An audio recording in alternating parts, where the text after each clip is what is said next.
Agimat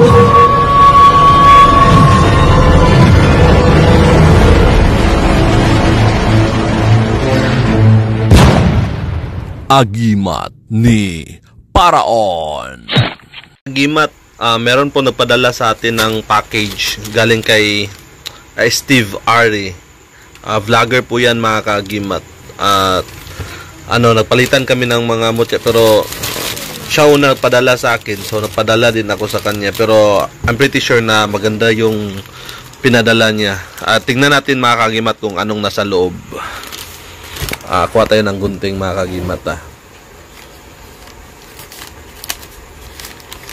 Okay. Ika kagimat. So ito.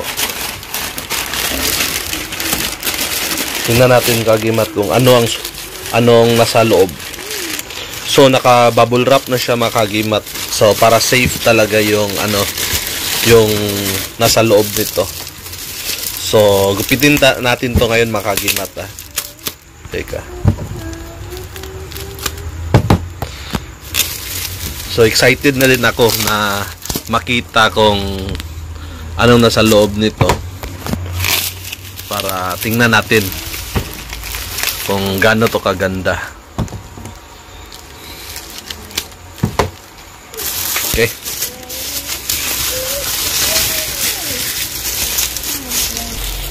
Binalot ka talaga ng husto mga kagimat para safe na safe. So, I think final na na to. Packaging tape. Ito. Tada! Tingnan natin. Oops. Naka-cellophane bawat isa. Marami pala siyang pinadala mga kagimat. Steve Barry, salamat sobrang dami nito. Tingnan ko to isa-isa bro. Kasi madami. Pinadala ko sa iyo. Ano lang hindi masyadong marami. Pero ikaw, dami mo pinadala. Sabi mo konti lang. Yung normal lang. Wow mga kagimat. Ano to? Mutya ng kabibi mga kagimat Ang gamit nito, kabal at kunat. Meron din tong hindi putukan ng baril. So, mutya ng kabibi. Napakaganda. Tested to mga kagimat.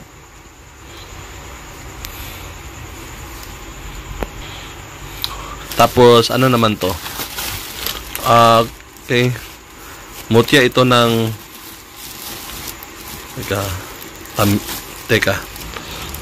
Okay. Ito mga kagimat, parang tamilok mga kagimat. Open natin no itsura niya.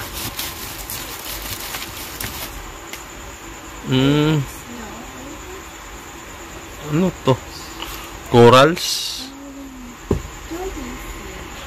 Fossilized mga kagimat i-check ko to mabuti ko anong meron akong kakilala na may ganito pero ang sa kanya is corn daw na parang corn ba.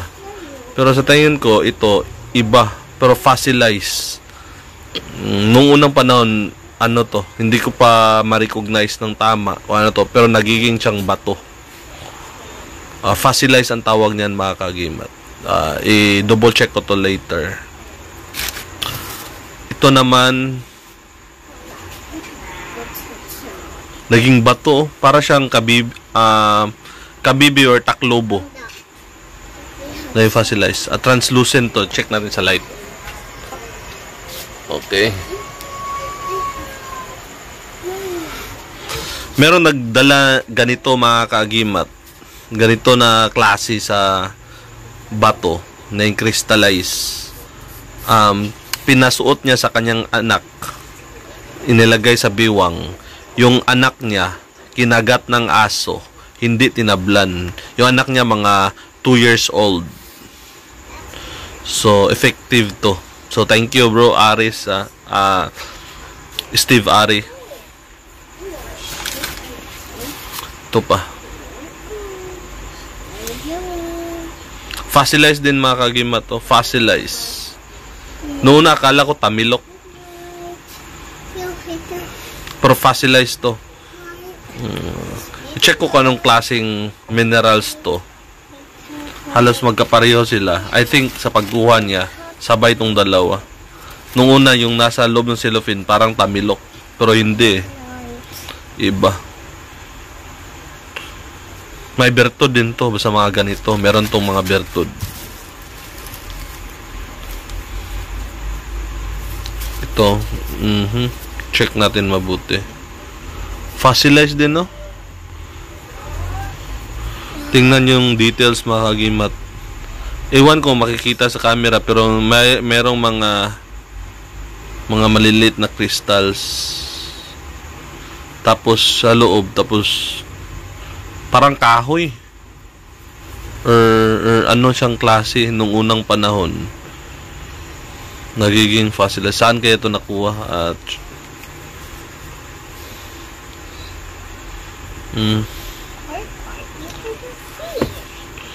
maganda, mga kagimat to. Merong aura. Meron siyang aura.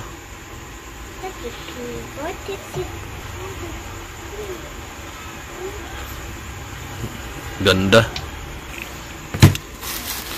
Ito naman, mga kagimat. Ito yung sinukuan. Baging na sinukuan. Maganda to, mga kagimat. Gamit nito, susuko sa iyo yung mga kalaban mo. Kung meron kang kalaban, dalhin mo lang to palagi. Susuko sila. Hindi sila makapalag sa iyo or hindi kanila kayang bulihin. So magdala ka lang nito. So ito naman sila yung nakuha natin. Ito yung mga kabal at kunat tagaliwas at hindi putukan ng baril. So itong mga bato. Tapos ito, maganda to. Dalhin mo palagi. Kasi kahit hindi ka barilin, yung mga tao suko sa iyo. Sinukuan, no? Marami pa. Teka, check natin isa-isa. Sinukuan din. Ito.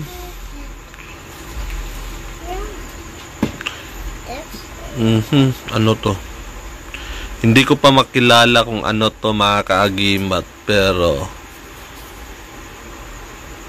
i-ask ko siya kung anong klase. Kasi hindi natin nakita yung puno ng kahoy. Yung nakita lang natin is balat ito ng klase sa kahoy. So, hindi ko ma-recognize kung ano to. Ito kasama to sila. Magkasama. Kapareho lang sila. Kawayan. Or bagakay. Twisted to, mga kagimat. Ang gamit naman ito, kabal at kuna, tagaliwas at hindi putukan ng baril. Usually, nahalo ito sa mga sangkap sa bao. Mabisa din to sa mga kulam para hindi katabla ng kulam. Ito, mga kagimat, solid na klase sa kahoy. Kahoy siya, hindi siya bato. O napaka-solid. Hardwood. Dipinsa to sa bala, patalim. Meron tong bertud, mga kagimat.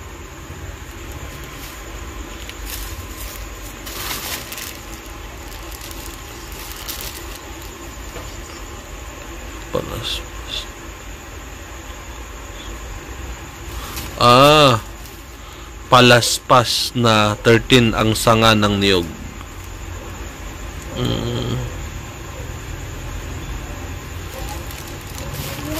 Nice, mga kagimat,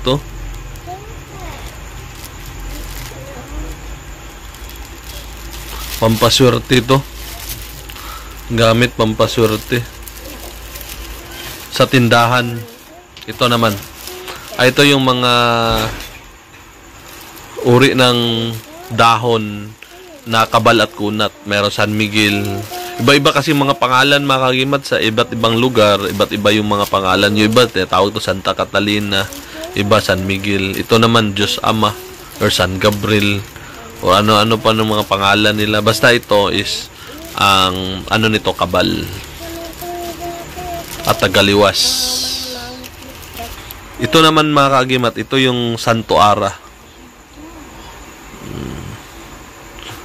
Santo Ara. I-try natin sa glass, kung makaka-scratch ba siya. Hindi niya kaya i-scratch. Siya yung naano. Susantoara or calcite. Yung energy mo nito, balance din niya. Yung mga antingero, sinahalo ito. Sangkap to. Sa mga masamang espiritu nito, hindi makaano sa'yo. Makalapit.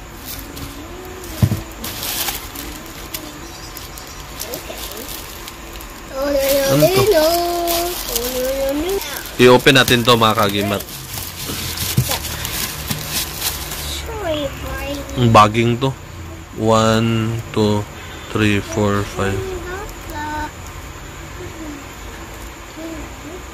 5. Nag-combine sila.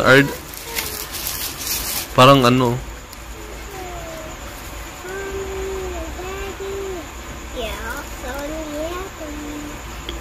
Maganda to. Ito, ano naman to? Ay, binigay ni Steve Ari. Quintas. Alug. Ito mga kagimat. Ano tong klase? Akala ko Sagrado Corazon pero ibang klase.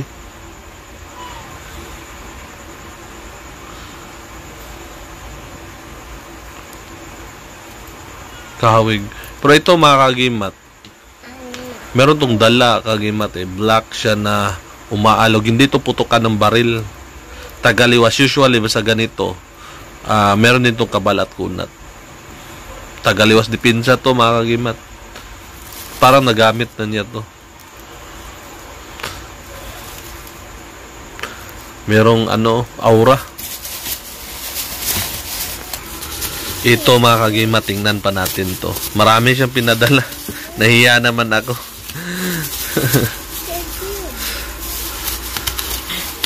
Nahiya ako kay Steve Ari kasi akala ko kunti lang yung pinadala niya. Wow. Dami. Ito mga kagimat, tinatawag itong sinag-araw. Nakakuha ito sa tabing dagat. Tinatawag nila ito sinag-araw. Ang gamit nito yung kalaban mo, hindi ka nila kayang atakihin. At mayroon din itong taglay na pampaswerte. Ito yung hagstone mga kagimat. Kuha din to sa sapa, sa mga tubig na pwede din sa dagat. Hagstone mga kagimat, pinaniniwalaan itong or fairy stone ang tawag dito sa iba. Sa atin sa Pilipinas, batong lagpasan. Ang fairy stone mga kagimat, once na half open yung third eye mo or hindi pa fully open talaga, minsan nakita ka. Once na sisilip ka dyan, makita ka ng mga engkanto, mga ganyan. Gabi na kasi. So makita ka. Tapos protection din to sa bahay, isabit mo sa yung pintuan. Tumutulong to dipinsa. Ang elemento nito ay elemento ng tubig. Ang energy niya, elements ng tubig. Kasi kung base sa science, ang explanation ng science nito bakit merong ganito, binutas daw ito ng tubig sa iblang libong taon. Ang tubig na yan, binutas yan. Base yan sa science, pero sa mga spirituality or sa mga antingeros, hindi masyado naniwala sila dyan. Basta nabutas to, meron tong bertud. Dipinsa to sa mga maligno, masamang espiritu. Ano pa to? Check natin. Kabal din to mga kagimat. I think sa dagat or sapa to nakuha. Kabal at kunat din to. Nice. Maganda. Ito ano to?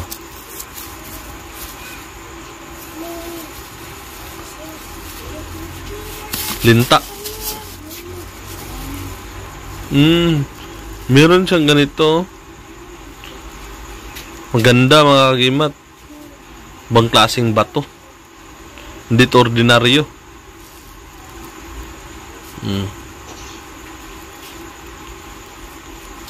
Ganda mga kagimat.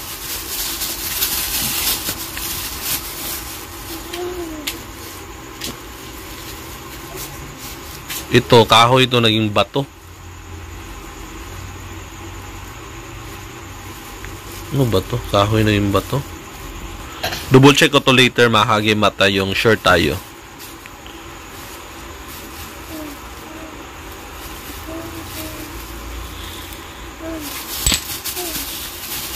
O taklubo.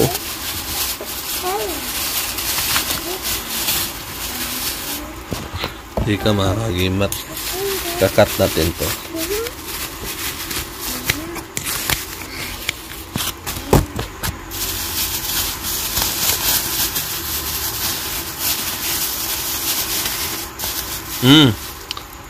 Maya-maya. Ibang klase na maya-maya.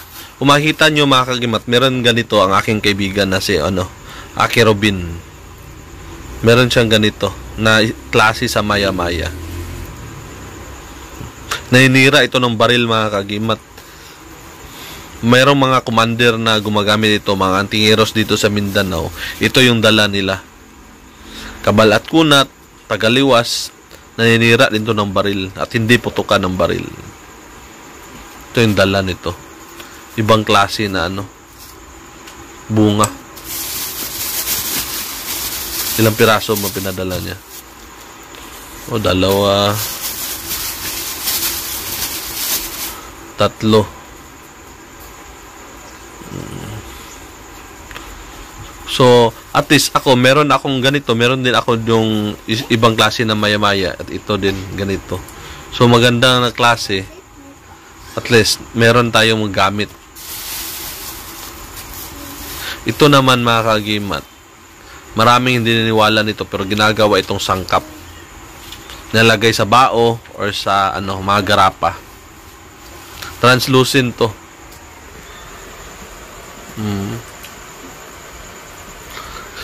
Tagos ang liwanag mga kaagimat. Ang pagkuha nito mga kaagimat, pwede itong hanapin sa gabi. Magamit ka lang ng yung black light. Lumiliwanag ito sa black light. Pero kaso lang, ang DENR, bawal na to. Bawal tong kunin. Hindi pwede kasi pwede kang kasuhan or pakulong. Kasi bawal na magkuha.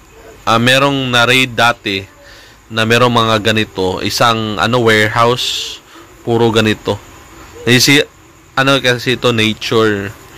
Pero salamat Steve Are. Okay lang din to kunin kasi isa lang naman eh. Maganda to dipinsa, panghalo sa gamit.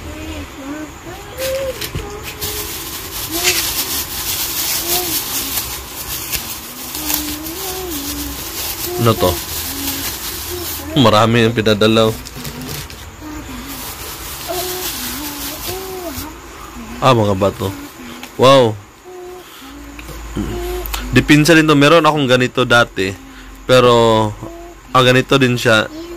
Halos magkapareho pero malaki lang yun. Isang bato, pinamahayan ng mga iba't ibang mutya. Kabal to. Kabal at kunat. Dalhin mo to palagi, hindi katablan. Hindi katablan ng bala kahit kutsilyo. Ito lang dalhin mo.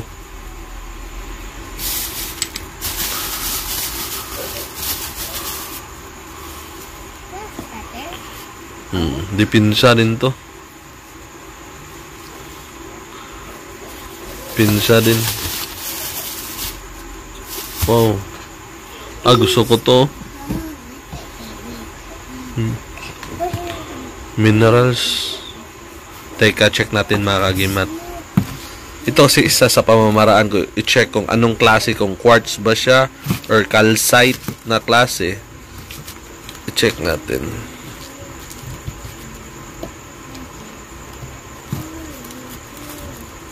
Hindi niya kaya i-scratch ang glass.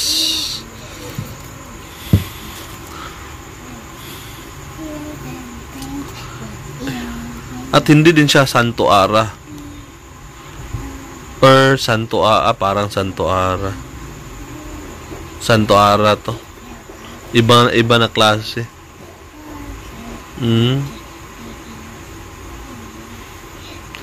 Ang Santo Ara mga kagimat, marami kasi siyang variety. Hindi lang, pakita natin yung kanina. Saan yung kanina? Para makita nyo yung kaibahan nila. Ito. Halos maghawig pala. Ito na klase mga kagimat, maraming maliliit na parang drazy ang tawag. Ito parang solid siya. Pero pareho lang yun sila. Papaandar din to ng gamit, tapos dipinsa sa mga masamang espiritu, maligno, ng engkanto. Yung mga angtingeros, pinaniwalaan nila na meron tong taglay na kabal at kunat, dipinsa sa bala at mga kutsilyo, patalim. Pero ako hindi ako masyadong gumagamit niyan. Pero since binigay sa akin at gusto ko to na klase, gamitin ko to. Ito bihira lang to kasi solid ba, isa. Yung iba marami siyang mga cracks. So ito yung mga common.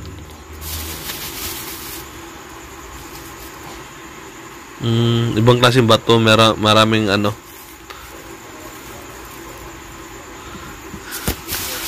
crystallize. Ito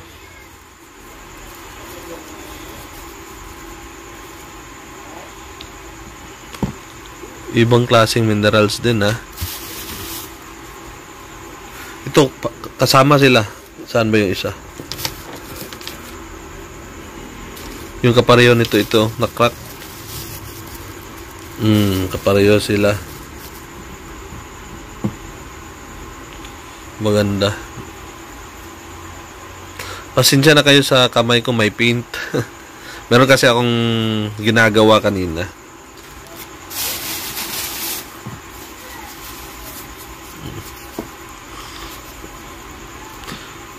Merong ganito yung kakilala ko. Parang ano, nakakuha din siya ng itlog ng ahas. Ganito yung porma. Naging bato. Double check pa natin.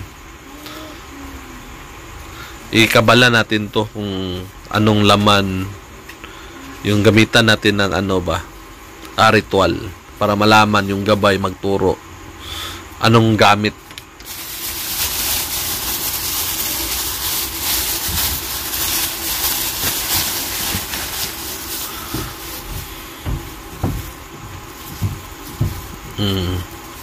Circle na bato.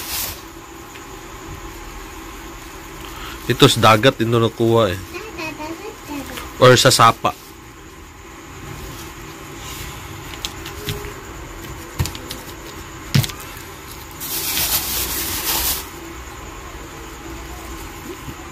Maganda. Ito naman mga kagimat. Suso na ano, libon. Common ito dito sa Mindanao. Kabalat ko na to mga kagimat, hindi putukan ng baril. Meron ding tagaliwas. Nice mga kagimat. Madami siyang binigay. Madami. Tingnan pa natin to mga kagimat. Ano to? Quartz na klase. Nagpapaandar to ng mga gamit mga kagimat. Ang tawag nito sa English is milky quartz. Ang gamit nito, nagpapaandar ng mga gamit.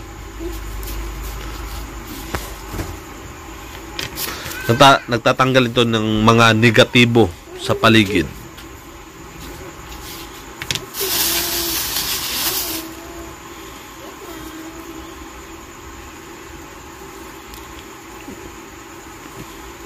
May gabay, oh.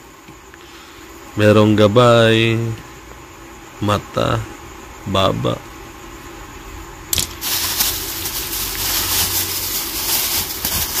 Check natin. Ano to? Mga...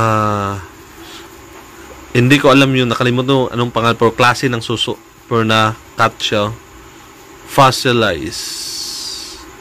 Ilang libong taon na to mga kagimat bago siya maging ganito.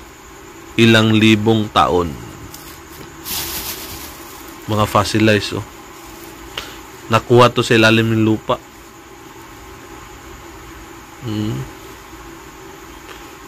Tested to mga ganito mga kagimat.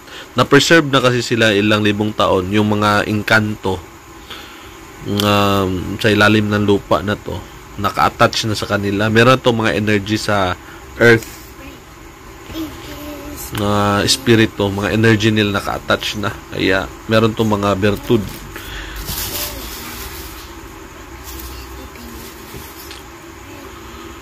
Fossilized din to. May mga markings. Ito, suso din, no? Hindi ko anong pangalan ng variety sa suso. Basta suso. Shell ba? Sa ilang libong taon, naging ganito sila. Na-preserve, naging fossilized. Ito din. Ang ganda. Oh, maganda. Meron pang maliliit na kristal. Oh, naging kristal siya. Mga maliliit. Kita niya sa camera. Ganito din. Na-crack pa yung isa. Maganda to pang sangkap mga kagimat. Sobrang dami. Sobrang dami. Steve Ari, salamat bro sa pinadala mo. Na-enjoy ko, tapos malaking tulong to sa akin. Gagamitin ko to personal. Tsaka may mga virtud, mayroong mga aura, tapos mga malalakas yung pinadala mo sa akin. Maraming salamat bro. So mga kagimat, please din mag-visit kayo sa sa Facebook page ni Steve Ari at saka dito sa YouTube channel niya para din naman makita ninyo kung gaano kaganda yung mga gamit niya. Visit kayo mga kagimat sa kanya, then like, share, then follow siya. Tapos subscribe din sa YouTube channel niya, follow sa Facebook page niya. At malay nyo, nandun sa kanya yung hinahanap yung mga gamit, yung mga mutya na mga malalakas na hindi nyo pa nakita sa iba. So mga kagimat, kita-kita tayo sa susunod video. Ako ang yung kagimat na si Paraon. Marami pong salamat sa inyong panunood.